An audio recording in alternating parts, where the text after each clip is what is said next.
Resilience is not just a coping mechanism. That was one of the most powerful things that I discovered when my daughter was crushed by a boulder.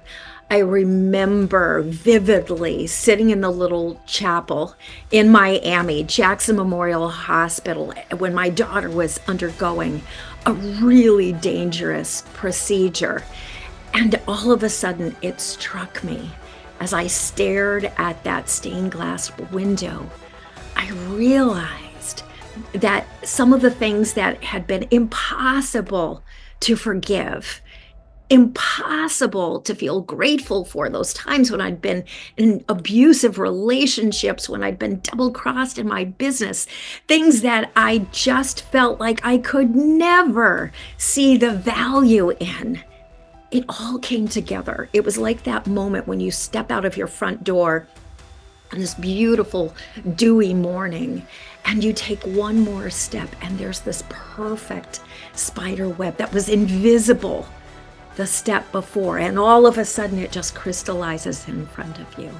And that was that moment. It was shocking, because I realized that those painful, horrible moments had pushed me, and they'd motivated me to dive deep and to really study and learn and push when it was uncomfortable, to figure out, how did some people face those impossible obstacles when others get crushed?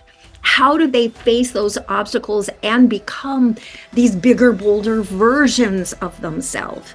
And I realized that if I had not had those moments when I was feeling crushed, if I had not had those moments when I had to pull myself up, me, just me, totally humiliated, totally shamed, but it was up to me to choose, to make the choice that I will rise and to do it again and again and again, and to figure it out even when it felt impossible. It was those moments that allowed me to be the type of mother that I needed to be right here in this moment.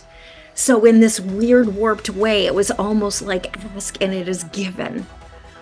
The world, or whether you want to say God, universe, knew what I would need and gave me experiences that I would never have willed upon myself. So the next time you mumble, or someone says to you, everything happens for a reason, and you're tempted to roll your eyes, I share this with you. Think again, because those moments that are so painful, we truly may not see the value in them, and definitely may feel like we could never forgive them. And yet that big reveal moment may be just ahead in the future. It certainly was for me. So I hope this helps.